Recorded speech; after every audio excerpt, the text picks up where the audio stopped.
Welcome to the NBA Coast to Coast podcast brought to you by lineups.com. I'm your host, Nate Weitzer. Going to be flying solo today. My man Josh nursing a little hangover, but not taking a day off here on New Year's, bringing you some plays for the 5-game slate. I'm going to be skipping over that Rockets-Nets game just because it's an hour earlier start. Although, look at the Nets injury report. Of course, MPJ is questionable on New Year's Day, and it is New Year's Day, as we're saying here, so that's something to watch for with some of these NBA players. But I do think we're going to have a team that is going to be about their business, the Boston Celtics, as they have been for a couple months now. Now in this 5-1 stretch, they're up to 5th in offensive rating, and the pace is up. That's key here. If you want more points, 99.3 pace versus they were the slowest team in the NBA at 96 prior to the 6-game stretch, and they're out on this West Coast road trip. For what it's worth, last couple of years, those games have been extremely high scoring. All six, and the December trip last year went 250 plus, 7 of 8. They had 2 separate trips in the previous winter, and those would have gone well over the total we have here tonight. Now, I'm not taking the Kings total because they are an absolute train wreck, and the wheels are coming off on both sides of the ball. There is a chance that they compete tonight, but I'm not trying to bank on that. I'm trying to bank on them allowing 120 plus to a third straight opponent, which they did against a pretty janky Lakers team right now. And of course, the Clippers, who are red hot. But you look at the last 5, the Kings, the wheels are coming off. They're allowing 43% on above the break threes. Big trouble against the Celtics. Their MO most of the season, the Kings, is to run dudes off the free throw line. But that's not working either, because with Maxime Renaud bringing some offense down low, that they're just abysmal guarding the rim. 76% is the second worst in the league in his last 5-game stretch, and it's really been among the worst for a month since Renaud got in there. The Celtics, they're 5th in offensive rating, 3rd in half court. Like they don't need to get out and run. They just come down methodically and score every single time. And if you're talking about a bad 3-point defense, a bad rim defense, those are the types of shots that Joe Maz and company feast on. Looking at an under here in Detroit, and maybe this would get a little higher as people look at the last Heat score, which they dropped 147. That was against Denver, as Denver lost Jokic, and kind of just completely different situation. Now we have Detroit back home, and 2 nights ago was able to get that Detroit over at the Lakers, but really kind of lucky considering there was just a cavalcade of points off turnovers for the Pistons that allowed them to get 128 and climb over that total. And the Heat are just too disciplined, I think, to be giving up that many turnovers. Their 4th lowest turnover rate on the season. Both these teams are depending on turnovers, though, in their last 5-10, the top 5 in points scored off turnovers, the percentage. And while Detroit has a high turnover rate, a lot of those are dead ball turnovers because they're top 10 limiting the points off them. So I just don't see this game getting as back and forth as that last one with the Lakers, as up and down. And the key is the Heat. They've slowed down from this league leading pace. They're also on the road here where they're scoring 8 fewer points per game in December, just 113 versus 121 at home. And they have Bam back, which is huge because, again, we're talking about tendencies. Pistons, super high percentage of their points come off free throws, and Heat are number 3 limiting free throw attempts with Bam Adebayo. Detroit back home, 104 defensive rating since the start of December, and really good splits throughout the year. They're also going to be missing Tobias Harris and Karis LeVert that kind of pop off the bench on the wing. No Tyler Hero for the Heat, but we do have both Bam and Ware down low.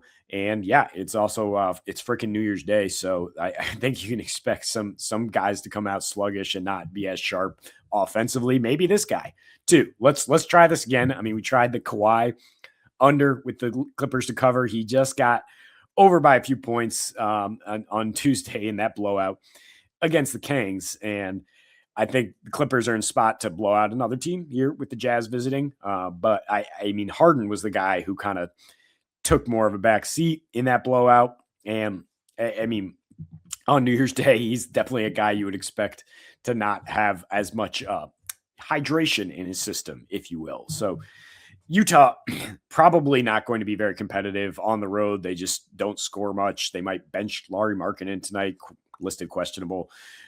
They're tanking for their draft position. But more importantly, like the way they defend dudes, they allow the seventh fewest points per game to pick and roll ball handlers. They give up a ton of assists, the most assists in the league in the past month, and 35 assists per game in their last five, which is just way more than anybody else. So Harden, if he wants to be out there like racking up stats, he might just be dropping dimes to people. They will probably get roasted by Kawhi, because who's just on a heater, scored a point per minute against the Kings. And they're fourth worst in the mid-range. They're fourth worst allowing points in ISO. So I think it's another night where Harden watches Kawhi work. His last four, Harden, I mean, he's barely over this at 28 points per game on 33% usage. He's getting like 11 free throw attempts a game. I mean, what happens if that dries up a little bit? Is he going to shoot a ton of above the break threes against the Utah Jazz? Possibly. But I mean, yeah, I mean, he was 1 for 6 last game. I don't know how much he's going to want to fire if this game gets out of control early. So it's definitely some other looks to consider here for the Clippers with the 12.5 point spread. Was thinking about John Collins, his stuff a little high, but I think he's immediately going to get pulled for Yannick Nienhauser, easy for me to say, at some point in the second half if this is a blowout. And I just haven't seen props up for the Rook there, but I think his rebounds and points are probably a pretty good bet here against a defenseless Jazz team. Moving on to straight player props, but we are fading Joel Embiid at 37.5 PRA. The dude played 38 minutes in overtime on Tuesday. So I feel like if you get him active, it's kind of a gift under because like the Nick Nurse is going to drop him to like 30 minutes, I would think, if he does play here at Dallas. And he's really only popped for this number in the easiest of matchups. Yeah, Memphis without Zach Edey last time out. They don't even have a center at the moment.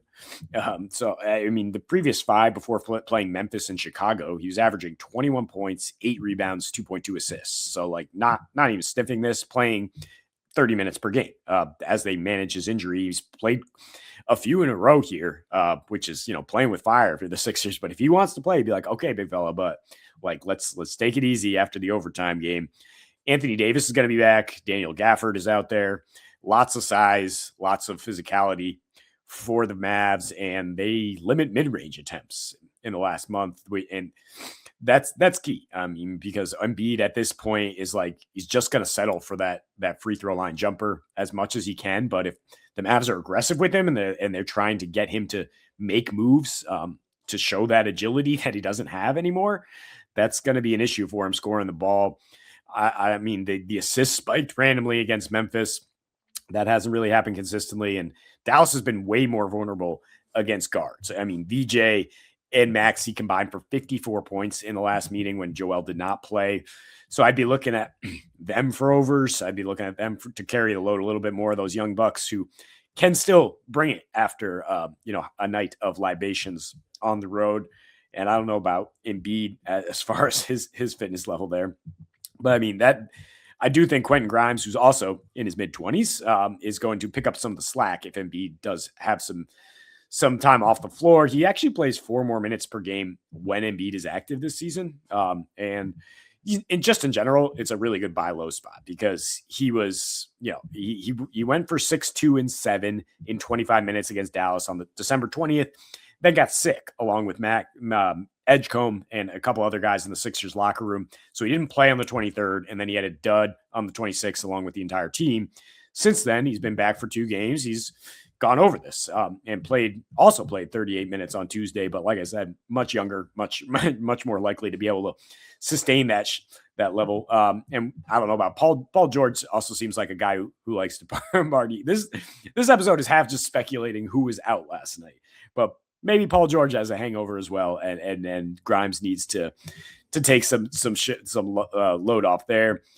Dominic Barlow is going to be pretty key here. He could shift up. I mean, you could see some Drummond to soak in some of those Embiid minutes, but in general, just like the Grimes matchup against a Dallas team that allows a lot of peripheral stats to guards because they're just oversized.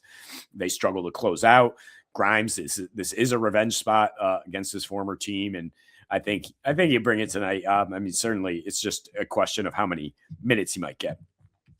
So going back to that Pistons Heat underlook, and I think Kel'el Ware is under 11.5 rebounds and assists. If you go 10.5 rebounds, you'll get a better number here. Actually, he has had like 0 assists in 5 of his last 6, and in all 3 career meetings with the Detroit Pistons, who are second best limiting assists in general, but really it's about the rebounds here.